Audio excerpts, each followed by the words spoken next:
I never thought betrayal trauma would leave scars this deep, but here I am living with PTSD and didn't know it.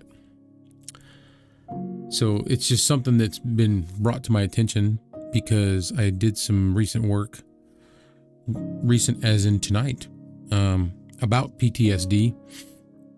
And, I've always been one of those people that, like, I've always told my kids emotionally, I was just like this ox. And, I could put all the weight of everything that's bothering me could go on my shoulders and you wouldn't really know it. And that's kind of how I used to be. But it's just, that's not true. You might tell yourself that. I told myself that. But as time goes on, you start to, maybe it's age. I don't know. You start to realize that, it's not the truth. Like, things do start to wear on you. They do start to tire you. And, you don't really notice it until you start bringing more attention to it. I've been talking with somebody about some stuff that has to do with PTSD, and just having this conversation with this person has like opened up my eyes a little bit. And I'm like, dude, I'm feeling, PTSD, and I didn't realize it. I didn't notice it. Before I get too deep into it, I want to let you know that most of my videos, I do have some that I like planned out and scripted, and you can tell those ones. This is not one of those. I did write down some notes, so that's exactly what it is notes. And I'm going to put those right here in front of me and refer to them. And then I'm going to just kind of elaborate on each one that I've written down. So one of the things that I wrote down was basically how I opened this up. I never realized that betrayal trauma would cause PTSD. And, going back, I never realized I had betrayal trauma. I'm not one of those people that wants to put a label on this stuff. I'm always like, nah, you just get over it. You'll be fine. Time moves on, and you forget about things, and it gets easier, and it does get easier. It doesn't ever go away. Like, never. You get better at dealing with things that come in your path, distractions, memories, just whatever it is, things that come up. You get better at dealing with it, but it's still there. Still doesn't go away. And that's kind of it. Like, I just never realized it could cause this. I never even considered that maybe I had PTSD. That just wasn't something that I thought about. I wasn't something that, I don't know if it's that I didn't want to accept it, or if it's just I didn't realize it. So, the next thing that I wanted to go over is seeing things or being part of events that are triggers. When this first happened to me, and I'm not like, oh my God, this happened to me, poor me. That's not what I'm saying. I'm just, it really affects your life. You don't realize it unless you're really paying attention. And I've kind of been paying attention for a couple years now, and it's affected me. And initially when it first happened, I couldn't drive by places that, I remembered, I found my ex and somebody else on the side of the road somewhere talking. And, that spot, that place, to this day, and it's been, oh man, I keep telling everybody in these videos that it's been 10, 12 years. I really haven't. It was like 2000, what are we, 2025? Happy New Year. This is the first video of the year. Hopefully I get it released relatively soon. But, so it was like 2000, it was like 12 years ago, 10, 12 years ago. And to this day, when I drive by that particular spot, I can't help I'm drawn to it. Like, my head turns, because typically when I go past it, it's on my left. It's in a town out in the country. It's a spot where there's an intersection of one road that takes off to the left, and there's this. Everybody calls it the Blue Victorian Corner because there's this big blue Victorian house there. And every time I go by it, my head, like I said, my head turns and I look at it. And for like a few moments while I'm passing it, my heart's kind of pounding and I'm like starting to think about stuff. And what's really weird is I'm over the person, but I'm still not over the feelings. And that's, how do I don't know, it's hard to describe, but I'm sure you know if you've got any experience with being betrayed or if you've done the betraying, I'm sure it's left marks on you. You know, if you're any kind of a decent person, you had to have had some kind of remorse or whatever. And it's not an easy situation for either party, you know. And I've said it before and I'll say it again on this channel. When I make videos about this subject, I'm not bashing anybody. I'm not bashing the person. We're humans. Everybody fucks up. We don't do things always the way we're supposed to. So that's not what this is about. So with that being said, I can imagine that it's caused some scars on them as well. But stuff like that, and if I saw a car that looked like the car of the person that she did this with, I got sick to my stomach. If you know, that day that I found out, when I was at work, and I was a truck driver back then, and I had gotten back from, you know, a long run or whatever, and I was in the yard and I was doing paperwork, and that's when I found out there was some phone calls. I had talked to somebody, and I don't want to get too detailed, but that's when it started happening. So after that day, whenever I would be in that same parking spot at my work doing paperwork, I would, you know, I'd get nauseous and I'd be thinking of these things again. And it was just like, when is this going to end? Like, I don't want to keep going through this. It doesn't end. You know what I mean? It got to the point where everywhere I went, anytime something had to do with the events, because, you know, my situation, it was things that kept happening over and over again over the course of a couple of years. So there was more than one spot, more than one vehicle, more than one thing, you know, and I kept seeing these things and places and restaurants, you know, like there was just so much. And everywhere I turned, there was another trigger. And I gave up and I moved away. You know, I was living in New England back then. I'm currently in New England. Sorry. And I moved back down to Florida. I've got family. My entire family's in Florida. So I moved to Florida because I was like, I need to get away from every single thing that's triggering me. So that's what I did. I just packed up and I was like, I got to go. You know, the person that I was with at the time, which is the mother of my 11-year-old, I said, listen, I really need to do this. I have to get out of here, and I hope you would go with me. And she did. And we went. And I only stayed a couple years, 2.5 years. And we came back because she started to miss her family. And I knew what that was like. And I didn't want her to feel that way, even though it meant that if I moved, I was going to feel that way. So I made that sacrifice and we came back. So we came back and, you know, it had been, like I said, 2.5 years. And then I started seeing these triggers again. And with time and with, you know, being away from it for a little while, it was a little easier to deal with them. But that was in 2016. And yeah, because it started in 2012, ended in 2014 or 2013, but the divorce didn't happen until 2014. So 2016, almost 2017, we moved back up here. And here we go again. You know, I see a vehicle that was what one of them had back then.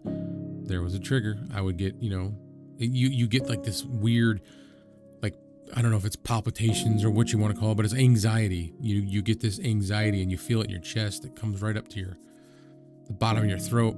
Like you get that lump in your throat. And sometimes it lasts, a few minutes. Sometimes it only lasts a few seconds.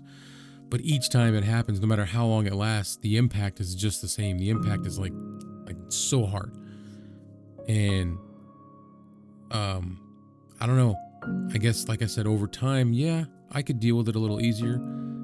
Was it gone? No. Time doesn't technically heal all wounds, as far as I'm concerned.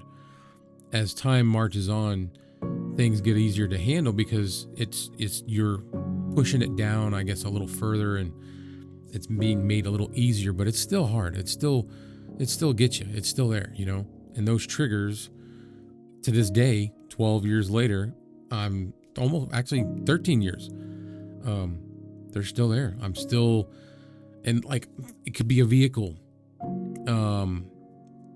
And that person, my ex, doesn't even have a vehicle like that anymore. Hasn't driven one in years, and it's still, I see that vehicle and I'm like, oh, it's one of those, a vehicle that the guy she was with, I see a vehicle like he had, and he hasn't had that in years, and I see it and I'm like, oh, and to make things worse, I had kids with this person. So we had, 3 kids.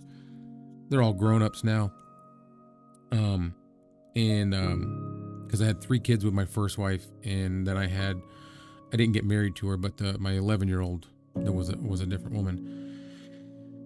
When we came back, I had to go to their house. Like, not only like this thing happened, and then they got married. After we got divorced, they got married. And there was a time when, like, one of my sons was coming back from, he was down in living out of state, and he was coming back, and there was a cookout, and I was invited to go, and I'm like, okay. The only thing I could think to do was, I'm going to do this, and I'm going to put on a face, and I'm going to act like it doesn't bother me. And that's what I did. And that happened a few times. And then at a certain point, I just really started pushing back, or not pushing back, but regressing and saying, I kind of need to not go there. I need to not be a part of this. I need to not do these things, because each time I do these things and I'm seeing these 2 people, I'm going through the same emotions all over again. But I've got to go through them undercover. I've got to do it in silence. I've got to, like, hold it all in and be sitting there having a sandwich and drinking a drink and acting like nothing's fucking wrong. And it's like the furthest thing from the truth. I really wanted to not edit, but you're going to see cuts, and the cuts are because I keep having to clear my throat. I really need to go get a drink. Maybe I'll do that. I'll take a break and I'll go get a drink, and I'll be right back.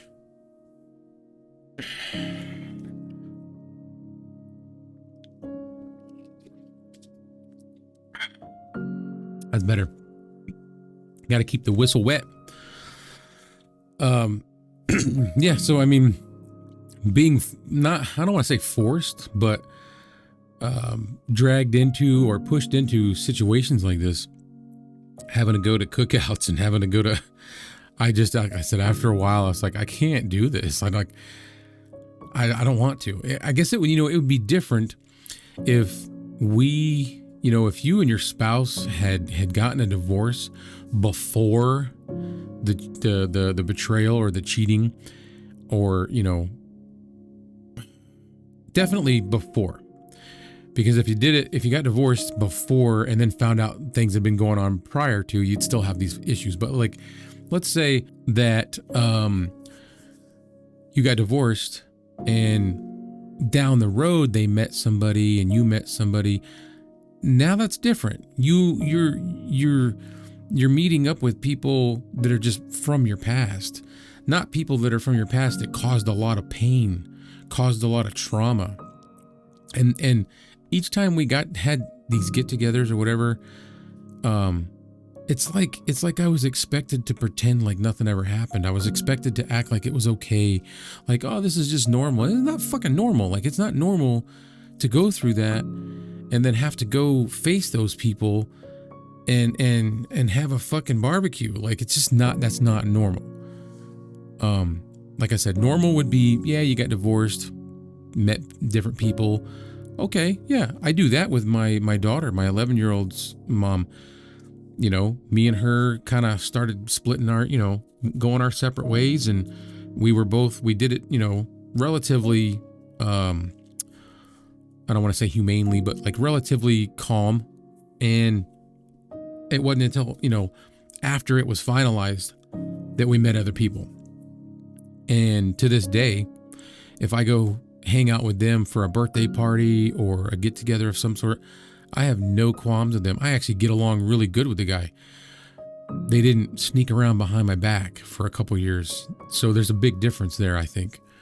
But yeah, so eventually I just pushed back, and I was like, I'm not doing this no more. I don't want to keep having to go through this. So I stopped it. But yeah, so I went over that. I went over like the triggers, the things that bother me, the things that, you know, types of cars, locations, stores, restaurants. I'm sure if you're watching this, you've had this same thing, and if there's a slight chance that you're thinking there's something wrong with you for feeling the way you feel, or acting the way you act, or dealing with the problems the way you deal with it, or even having these problems, there's nothing wrong with you. This is, and I'm by myself going through this. The only people that, I mean, I talk to people about it because I'm an open book. I don't hide a lot of stuff, but, it's you guys. Like, I make these videos, and if you guys respond, that's who I'm going through this with. That's who I'm dealing with this with is you guys. So I appreciate that greatly. But yeah, if you're feeling all this stuff, don't feel stupid. Don't feel like, especially if you're a guy, don't feel like you're a wimp. You're not a wimp. You're a normal human being that has feelings and goes through emotions. You know, some people go through them differently. That's all. So yeah, don't feel dumb. Yeah, I already mentioned that I had originally moved away. That's the last notes. I kind of did those out of order. Actually, I wrote them down out of order. I said them in order. I don't know. That's pretty much all I can think about. I mean, I don't want to sound like I'm repeating myself, you know? Like, I don't want to bore you. This is meant to be helpful and engaging, and I want feedback. I want, I don't know. I just think it helps. I think it helps to get confirmation on this stuff, and I think it helps to discuss it. It definitely helps me to make these videos. You know, I talk about things and I get them out, and I feel a little better. Like, it's just my therapy, I guess. I don't know. But yeah, I stopped all that stuff, and I keep the engagement very limited. It's just has to be that way. I don't know. Maybe I am just being a big wimp. Maybe I am just, I don't know, for lack of a better term, just a big sissy. But I don't think so. I really don't. I think this is normal to feel like that and have to remove yourself. You know, that's one of the things that I've looked up in the past on, like, how to get over things like this and like how to move forward. And one of the things they say is to, like, what's the word I'm looking for? Like, limit as much as possible any contact with the person that did this to you. So I don't think it's stupid. I don't think we should feel bad about it. And I don't think there's any chance that from now on that I'm ever gonna admit to that or say that it's weak, because it's not weak. I think I'm pretty strong. Matter of fact, I think I'm really strong considering going to cookouts with these fucking people. You know, like, what? Who does that?